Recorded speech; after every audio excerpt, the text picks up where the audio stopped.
Guess who's back? Back in town. Hello, everybody. It's me, Lawrence Presman. Welcome to WagerTalk Today, the best all sports daily betting show on the planet. Still screwed that up, Merrill. How are you, brother? Steve Merrill with us. We got a great show today. Lots of room to talk. Only two guests. Who are they and what will they be discussing? Yeah, Prez, you got it right. You figured out when you come back from vacation, we need to have one less guest so you can get all the recaps in and Teddy doesn't go crazy. But then you forgot that Teddy's not here. So you could have done it anyway. I did not forget. I'm excited. Came back a day early. No, hey, look, Andy Lang did a great job. Andy was Prez. I was Teddy. Now Prez is Prez. And I'm Teddy for the rest of this week. And then next week, Prez and Andy Lang will be doing the show. So definitely some diversification nation here on Wager Talk Today during the summer months. And we have a great show today on Wednesday, Prez. Starting off with Bryan Power. Going to talk a little NFL football and NFC South winner, plus money, NFC South winner, divisional winner. Also some MLB, Nationals and Mariners. I was going to say Marlins, Nationals, Mariners, interleague game. And then we got Andrew McInnis. Going to talk a little CFL and NFL. We're going to look at Blue Bombers and Alouettes and also an NFL season rushing prop. So some great football talk on the show today and also a little bit of poker talk as well, Prez, because I know you just got back from playing poker in Vegas. So looking forward to the Wednesday edition here, Wager Talk Today. I certainly did. I had a great trip. I'll do a real, we'll do a recap after. Let's just get right into the show. Bryan Power joining us. And I set the show up, Steve. I said, who do I really want on my first day back? I sent Tony Finn, he said he couldn't do it. Mahia couldn't do it. Koken couldn't do it. Leonard couldn't do it. Carm couldn't do it. Hakeem couldn't do it. Rob Vino couldn't do it. Prez. Bryan Power! Oh, okay. We didn't make it down that far of the list. Okay, there. I don't feel so bad now. List. Wow. It's higher than on Ranieri's list. Yeah, I know. Yeah, it is. What's Steve? Yeah, Ranieri. He's still higher on your list than Joe Ranieri's list. So higher on Brian's low on Joe Ranieri's list? Bryan, Prez obviously does not watch the scheduled programming on a regular basis. No, he doesn't. I think I'm number 31 on 30 on Joe's list, man. It's Oh, come on, Joe loves you. He does. He does. He actually told me that once. He messaged me. So I was just Slack chat. So Lexi at head office sent me a Slack request saying, "Prez, I need a better headshot of you. The one you're using, you were like 18." Yeah, we all got that. She showed me a picture. Well. Then she showed me a picture of Bryan Power's headshot. Yes, dude. Yeah, Bryan, I don't know if you're aware of that. You're the prototype that they're sending all of us for better photos. Oh, and I was like, this is easy. They did the same with you. I was gonna say, man, I was gonna put in my streaks, in my little streak bar. Not a bad looking man was gonna be my top looking streak. Well, so my first take, Prez, was they assumed they wanted the photo not as good looking as my current photo when they sent me the standard. And I'm just kidding. No, yours looks good, man. Yours look good. Thank you. Yeah, Bryan. Steve's jumping off, I thought that was like a rock solid kind of Tinder profile there. Nothing like playing poker next to a guy who's swiping right all day, but that's another story. Bryan, just don't tell my wife about the photo. Yeah, let's get into some actionable bets. We're talking NFL right off the bat, then we'll go into the Nationals Mariners game. Atlanta Falcons.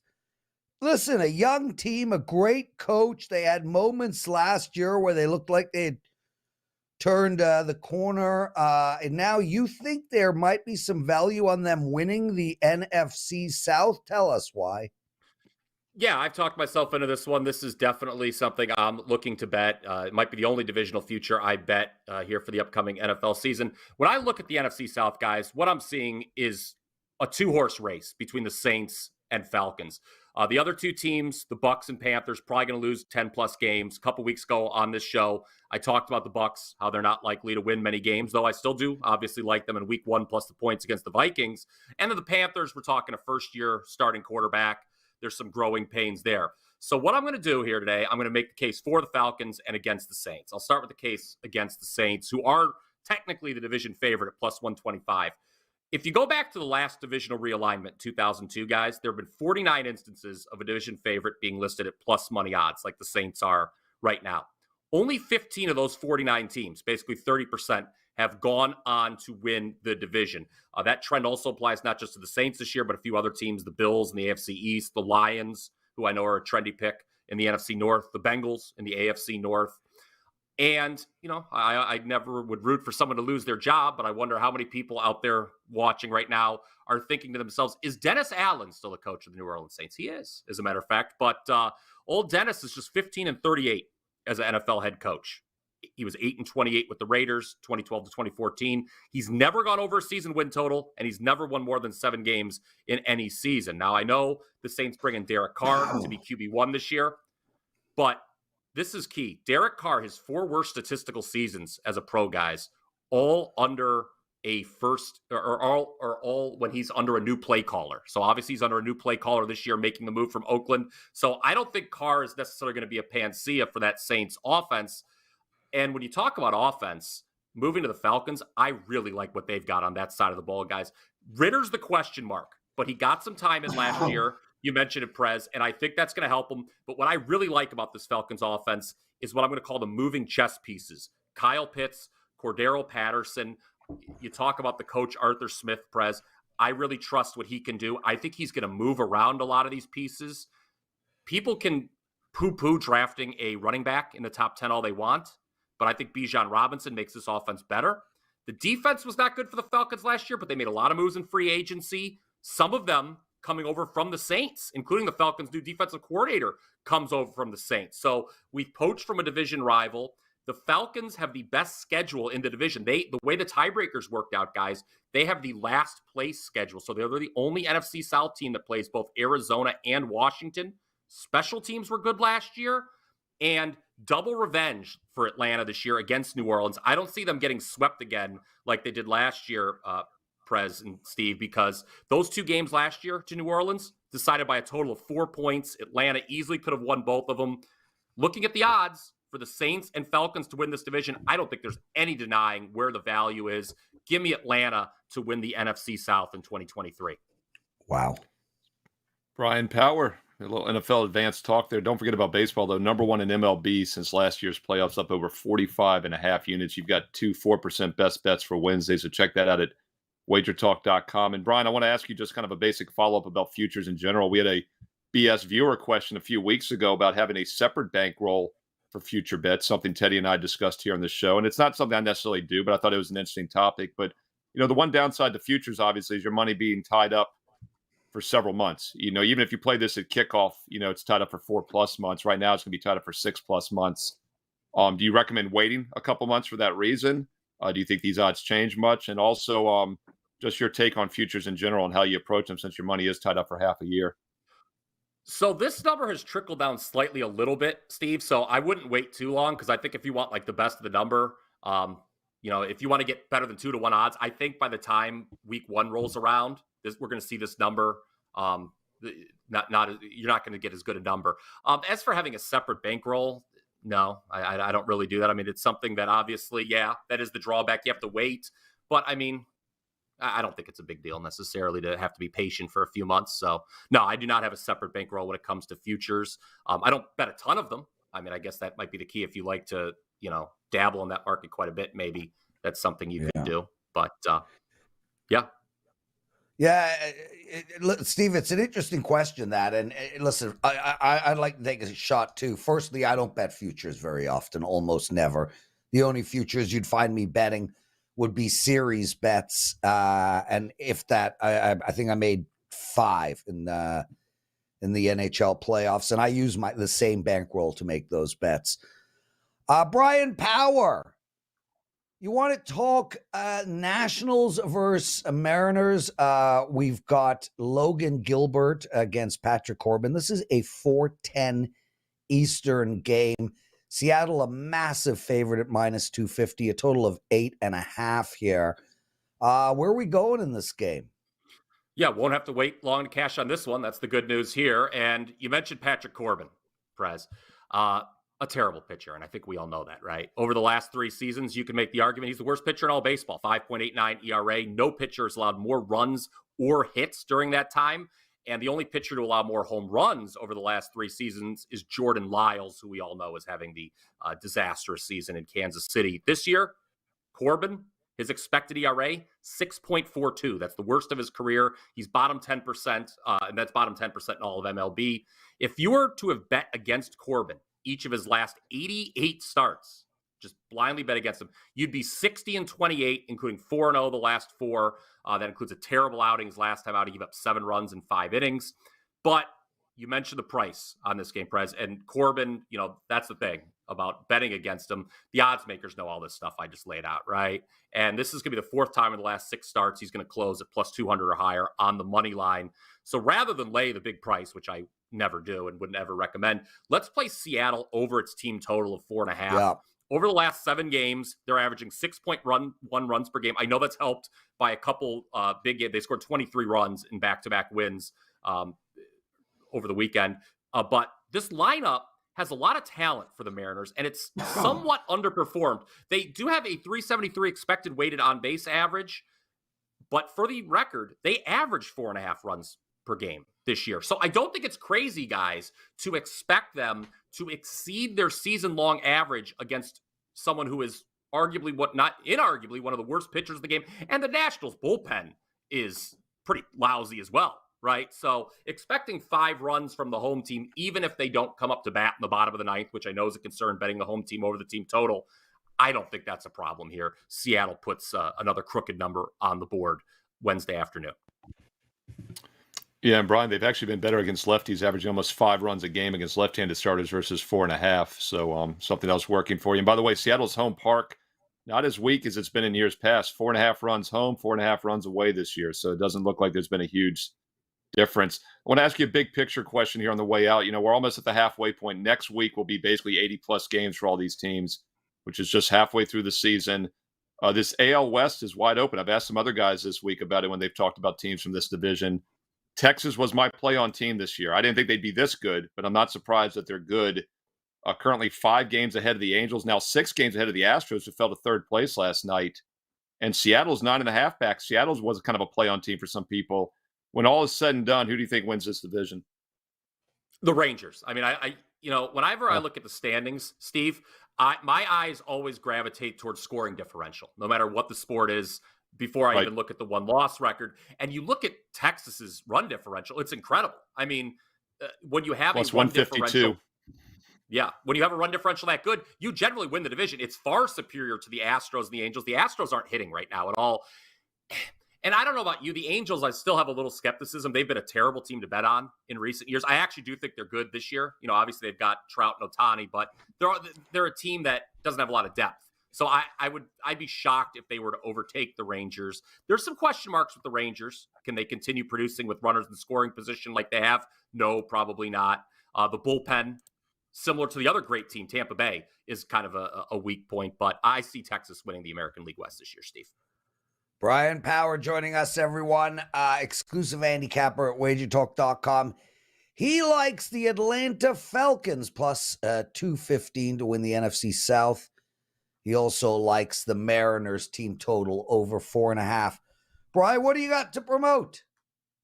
Yeah, Steve teased it at the top. We've got a pair of 4% best bets going tonight in MLB. I am number 1 in MLB at WagerTalk going back to last year's playoffs. So it's been a strong first half as well. Feeling good. We turned a slight profit last night. Was really hoping for a 2-0 sweep. Kansas City, I thought we were going to absolutely steal one against Cleveland, but their bullpen unfortunately gagged the game away in the top of the 9th. But we did have the Reds, who I have a division future on. Speaking of division futures, they came through as a nice underdog beating the Orioles. So 1-1 last night with a slight profit. Tonight we go 2-0 and add to that number 1 ranking since last year's playoffs. Excellent stuff. There we go. Okay, guys, so listen, normally we have 3 guests. I wanted to give Steve and I some room today, so we have 2. Andrew McInnis is the second guest. He will be on shortly. What we're going to do now is we're going to go into what did bettors learn, then I'm going to give you a quick recap of my poker experience in Vegas, and then we're going into the BS strategy. So we're going to cram all of that together and then end the show with Andrew McInnis. So Steve Merrill, let's start right off the bat. What did bettors learn? I don't know if we necessarily learned this last night, but it's something I wanted to talk about. As I mentioned with Brian, we're almost at the halfway point. Next week is basically 80-plus games for all these teams, and then the All-Star break is right after that, of course. So we got a lot of baseball to go, but it's amazing to me how top-heavy some divisions are and how much weaker other divisions are. And we knew the AL East was going to be stacked. We thought the NL East would be a little bit stronger, but there's only one team in the NL East with a positive run differential right now. That's Atlanta plus 114. Everybody else, including the Phillies, are negative run differential. But the two Centrals, Prez, we got to talk about how unbelievably bad, once again, this year, both the NL and the AL Central divisions are. I love the extra playoff team. I love the extra interleague games. Everybody plays each other. And for that reason, the Central divisions are even weaker this year because there's less division games against the mediocre teams. They have to play tougher teams out of the division. And just quickly, let's look at the AL Central. Right now, the Minnesota Twins are in first place despite being 40-41, one game below 500. By the way, they're exactly at 81 games at the exact halfway point for the Twins season. They are plus 27 run differential, the only team in the division that's plus, but every team in the AL Central has a losing record against winning teams. In fact, Cleveland is 14-16. That's the best record. The Twins are 20-25. So most likely it's going to be Minnesota or Cleveland, and then they'll be done pretty soon in the playoffs. But let's look at the NL Central. We talk about wide open. Cincinnati Reds win 12 straight games last week. They lose a couple 7-6 games to Atlanta during the weekend. No shame in that. Did get a win last night, but they're still just 4 games above 500, and they're negative 20 net run differential still in the season. Despite a 12-game win streak last week, they're still negative 20, and they're just 19-21 against winning teams. Everybody else in that division is negative run differential, except the Chicago Cubs, plus 28 net runs, despite being 37-40. I'll throw it to you, Prez. Obviously, these are one-bid leagues, one-bid divisions, and they'll probably be done pretty soon. If you had to pick right now, I'll say Cleveland, and I'll say the Cardinals, who are in dead last place, 8 games out. They might win that division still. What do you think? Steve, I wasn't paying any attention. I was chatting with Joe Ranieri. What can I tell you? What can Don't I worry tell about you, it. brother? Let's move on. What can I tell you, man? I just got back. I got shit to talk about. Anyway, Bitcoin's up. It's the presidential show. Yeah. Teddy, man. Is that not I got to pull a Teddy on you. So it's a simple question. Who wins the NL Central? I'm going with the last place Cardinals. Steve, Teddy asks me these questions privately all the time. I got no idea, bro. Like, everybody asks me who's going to win the AFC. I got my buddies want to make bets in Vegas. Who's going to win the AFC East? Is it going to be the Jets? Should I take the Jets at 8-1? I don't have a clue. I bet day to day. I never, ever, ever look at stuff like that. There's too much going on. Like, I can only know one thing. I honestly don't have a clue. So that's my answer, and I apologize that is an answer. for that. Okay. No worries. It's an answer. Okay, so let me recap my Vegas trip. It was awesome. I saw Teddy a couple of times. He actually brought me a beautiful Greek salad one of the nights that I was there, and I was playing, and I couldn't get away from the tables. I saw Marco once. We had dinner on the first night. And other than that, I pretty much played poker for 6 straight days. I did really well. The seniors event, I cashed my 3rd seniors event in a row, and I want to talk about this super quick. The single worst beat of my life was in that tournament. And it wasn't just the fact that he hit a 1-outer, it was the situation. So the bottom line is, we're an hour away from bagging chips on day 2. There are 334 people left in the tournament. It had 8,200 registered entries, 8,200. There's 334 left. The big blinds are 15K. I have about 600K. So I am cruising into day 3. And I find myself with a pair of jacks. Comes around to me. I don't really want to play jacks, especially at that time. So I 3x bet. I got called by a guy with 1.3 million. He called my 3x bet. The flop came jack ace 2. I then hit a set. He bet into me. It was a rainbow board, but with an ace jack on the board, that does give straight opportunities. So I raised. He then shoved. I then called. And look at the card that came up as the last card. The single only ace in the entire deck, because the guy on my right told me he had an ace. He hit it to beat me, aces over twos. And I went from having 1.3 million chips going into day 3 with the blinds going to be 20K to out. And that really just pissed me off. Steve, like, what do you do in this type of scenario? Like, do you play poker? Do I was like numb. I was in shock at that beat. Oh, I'm sorry. What? I was talking to Joe Ranieri on the phone. Baby. I didn't listen to a word you said. See, now we're even. There we go. At least Chicago Cubs. Chicago Cubs. That's my answer. Okay. Chicago Cubs. I'm changing my answer. So I did really well in that tournament. I came 334. I made 4 times my money. I also played the daily deep stack 2 days ago, and 1,300 entrants. I came 28. I made some money as well. What are the guys writing? If that guy didn't tell you he had an ace, would you have called? I don't understand the question. Anyway, Steve, let's get into the betting strategy segment of the show. We've had people ask us to talk poker. I figure given that I'm back now, we will discuss poker. So what I'm going to do is I'm going to attack the question that I get asked the most. How do you play king when an ace hits the flop? Steve, how often do you play poker? Cubs? I got to be honest. When I saw this in our show notes like a half hour ago, I'm not joking. I honestly thought it meant, how do you play the strikeout prop when an ace is like in a slump? That's how I read it as I was looking at my phone. I'm not joking, Prez. And then it took me about 5 minutes. No, I'm dead serious. And then I remembered you're coming back, and you had put the other day that we're going to have a poker segment. So it did click. But honestly, that's how much I've played poker recently. So I'm probably not the best person to ask it. But I'm also not the best one to answer the prop question either. So I'm actually glad it's a poker question.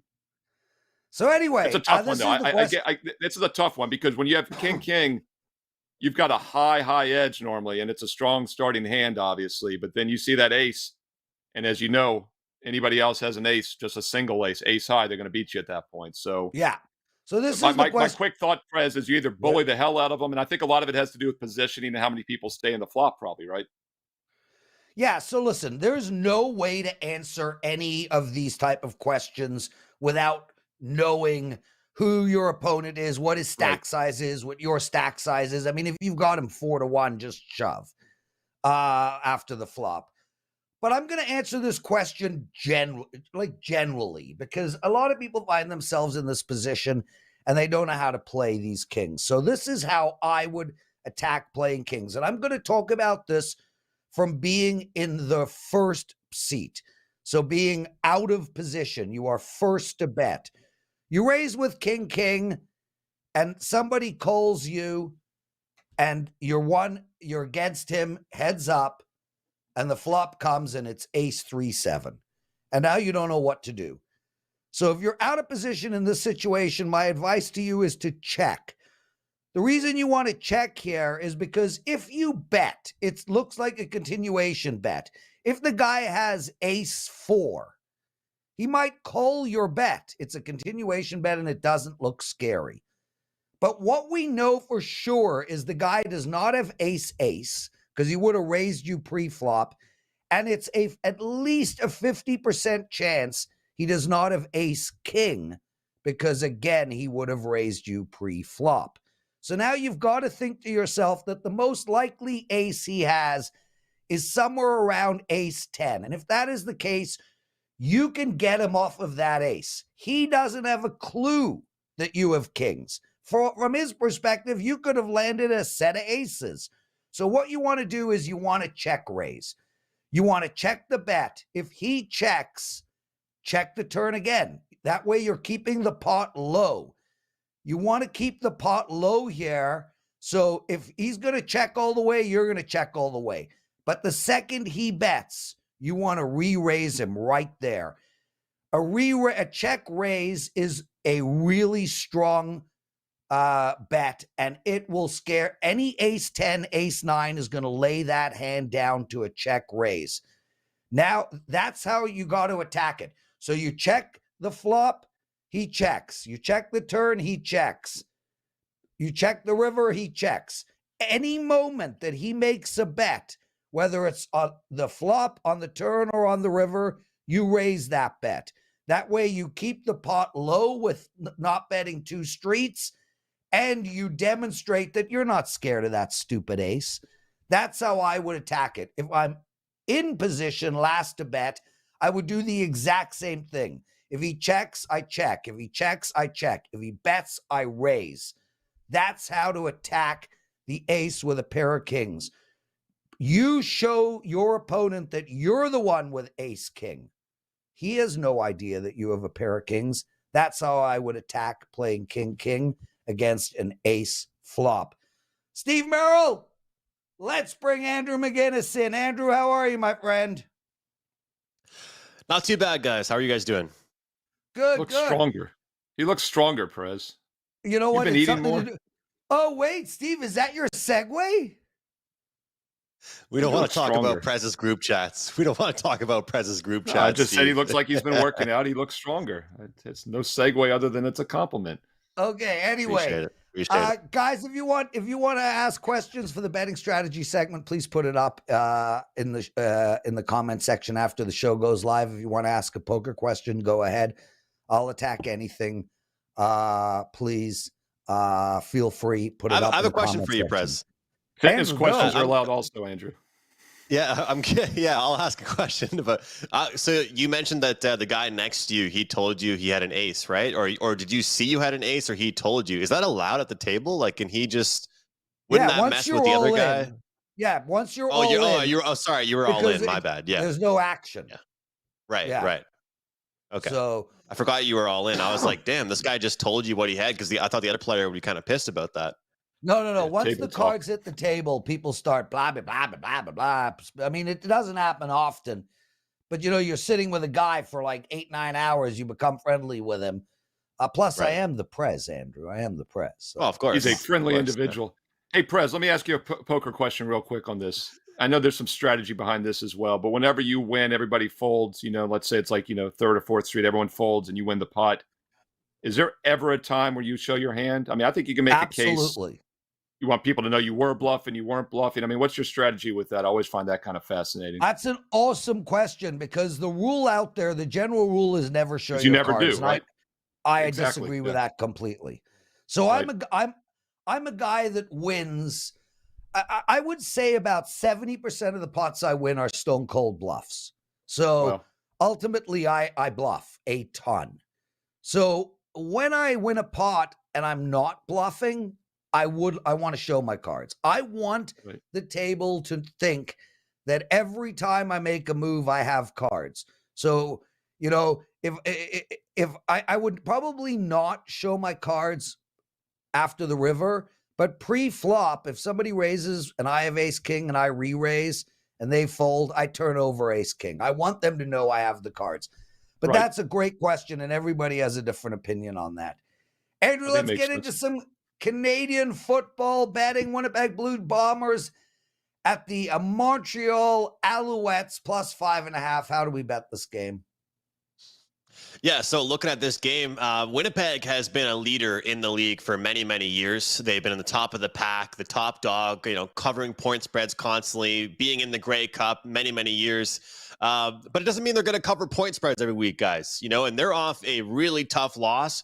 And it does worry me a little bit here, but I really like the Alouettes. And you can actually get +6 at some spots, but I wanted to give out the +5.5 to make sure everybody can get down on this number. Now, to me, the offense for Winnipeg hasn't gotten that much worse. It's the defense that's really struggled.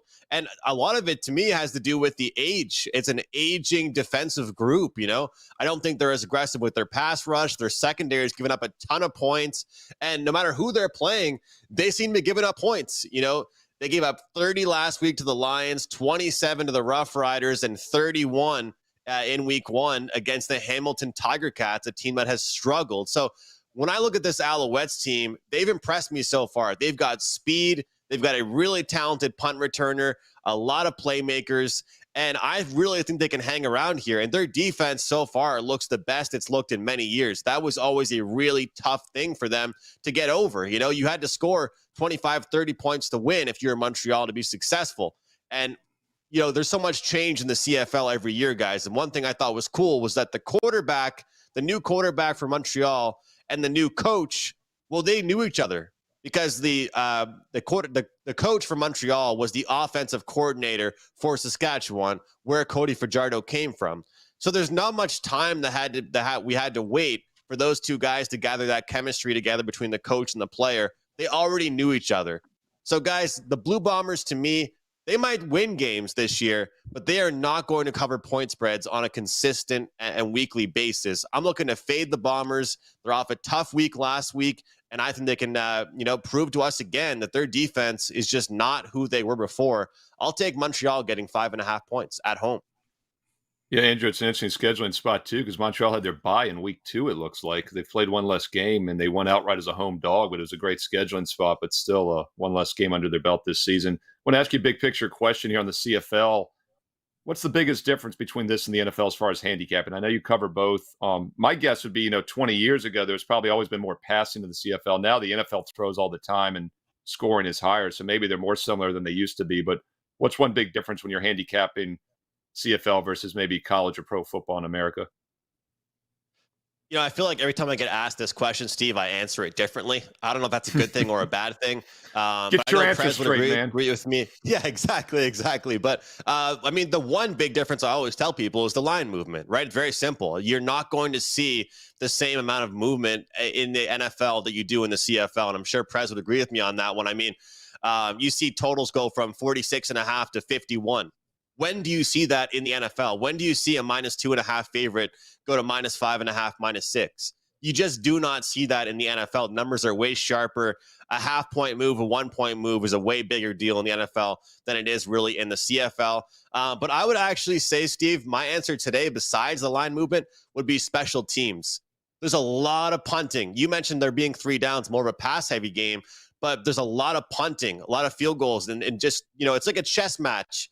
You need to have good punt returners. You need to have a good kicker as well. That's a huge factor, and I've kind of added that to my handicapping. If you have a team that does not have a good punt returner, it hurts you big time. But teams like Montreal, who I just recommended +5.5 this week, they have that, and it adds to them big time. If you can get some really good returns on a weekly basis, it can really change the game for you.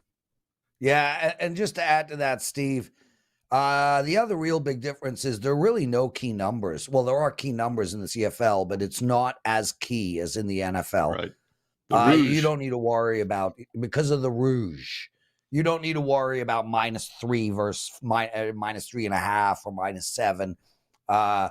The scores are all over the place. Like, so many games ended 11-13, just numbers that you don't really see in the NFL as much. Definitely would never play teasers, right? Never play CFL teasers, folks, because you just said the lines aren't as sharp and there's no key numbers. So, CFL the other teasers, interesting. Listen, we can talk this all day. I mean, the other interesting thing is, and it has changed of late, but over the last 30 years, the bookmakers have bought their CFL lines, not made their CFL lines. So that's also a very interesting thing. But actually, my buddy was the guy that set all the CFL lines for about 20 years, and then sold those lines to the sports book. So that's something interesting as well. Andrew, you want to talk an NFL prop on Miles Sanders? Talk to me. Yeah, I figured I'd get in the mix and join everybody here on WagerTalk Today and talk about some NFL myself. We'll start with this. Miles Sanders last year, 1,269 yards. I'm looking at the under for his full season-long rushing number here. The biggest thing, obviously, new team playing for the Carolina Panthers. I'm looking under 925.5. So there's two ways to approach this. There's number one, do you look at, hey, there's a lot of upside here. Utilization's going to be up. He's going to be the guy. And the Panthers, they still ran the ball the 10th most in the league last year. But I'm not choosing to go that route. The way I'm choosing to look at this is that the Philadelphia Eagles had the best, the number one offensive line in the league, at least in my opinion, in 2022. They also had one of the best run blocking teams. They also had a huge crew of runners. I mean, the amount of backs that this team had, there were so many different options you were constantly throwing at the defense that you could catch them off guard. So Sanders might not get every rep, but when he gets in there, he was doing damage somewhere around 5.5, 6 yards per drive, per run. But I see this all the time in every sport, right? I see it in the NHL when a player that's really good plays with another player and their numbers are boosted, right? You see it in so many different sports, in the NBA as well, right? If you play with all kinds of great players, you're going to be left open more. You might get more open looks in the NBA. You might get more points. I think that offensive line really helped Miles Sanders, and I feel like this team, number one, is not going to be on offense nearly as much as the Eagles were. Obviously, they were a top team in the league all year long.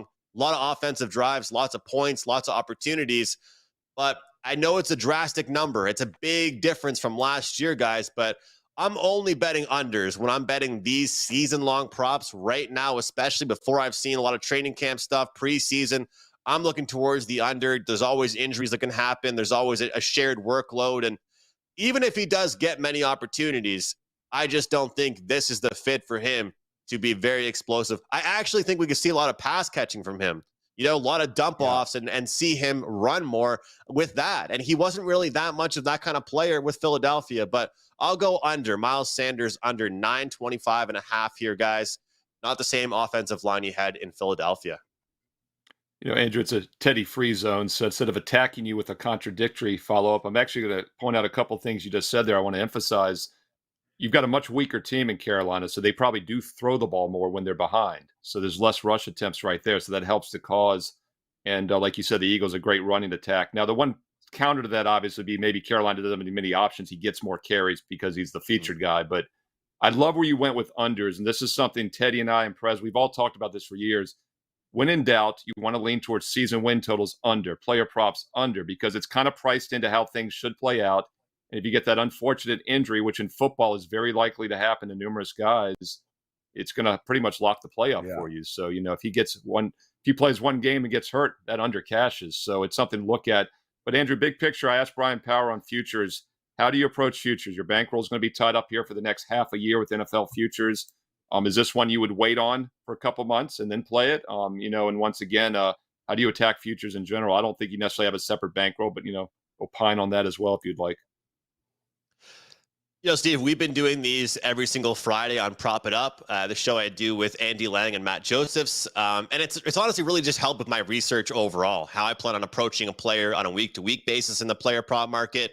But when I look at futures, it's like you said, I'm 90% of the futures I bet are unders for the reasons that you just said and for the reasons I look at. But I do have a separate account that I'm keeping those with because obviously it's a season-long bet. But I look at it the same way. I look at it as if it's a 3-unit play, or a 3% play. I'm not going to make a bigger play on it because I have to wait 8 months to cash the ticket. To me, that's not really practicing bankroll management. But I've learned over time, sometimes these plays, it's more fun to cheer on. And I think this year I'll probably do more of those. I plan on next year. I don't think I'll ever be on Teddy's level with, how he does his reports, but I want to do a lot more NHL over under win reports because you can make money with that. And I feel like people get frustrated for having to wait so long. But hey, cashing a ticket is cashing a ticket, right, guys? That is for sure. Andrew McInnis, everyone. Andrew Ravenron says he would take you in a TKO versus any WagerTalk capper in a fight at plus 100. He's got the rage advantage. Raven, I will take that bet right now. I'm putting my money on Kyle Anthony, and I'll spin it around. I'll give you minus 150 that Kyle knocks Andrew McInnis out. I'll take TKO. That Andrew will be left lying on the ground. I'll bet the limit he gets DQ'd before the fight's over. Eye poke or something like that. The fight, you won't be allowed in the arena. The fight's off. And not only that, Raven Rod. No, I'll get my ass kicked. I'll give you minus 150, and I'll take Dwayne Bryant. Hey, so I'll make this very clear. I appreciate the DAP. I appreciate the support. I'm a lover, not a fighter. Not a fighter. I've never been a lover, not a fighter in my life. As I was going to say, give me one month with him to train him with that reach advantage, and I could work with something. And then I just remembered how damn nice he is. I can never overcome that. I could just never overcome the fact he's just too darn nice. I appreciate it. I don't think I could get you mean enough, Andrew. On that note, Elon Musk plus 300 versus Mark Zuckerberg. That line is out. Oh, that's insane. That. I'll take anybody versus Zuckerberg at plus money. Well, Zuckerberg's like a black belt jiu-jitsu fighter. Oh, I didn't know that. Is he? I don't care. They're not the same weight class. Zuckerberg's a beast with jiu-jitsu, and this is UFC rules. Oh, I didn't know Zuckerberg. No, that changes everything. Yeah, changes everything. I'm taking Zuckerberg. I think if you can get Zuckerberg at minus 320, 340, I think that's a good bet. Andrew, any thoughts? Well, there's weight classes in the UFC. There's not going to be a weight class here. It's a complete size age mismatch. Class. What is Elon Musk? Why is this a real thing? Is this a real thing, guys? I haven't been following the news, obviously. Yes, give me Team Elon. Give me Team Elon. I don't care about these. Look, I'll be rooting hard for Team Elon. You know that.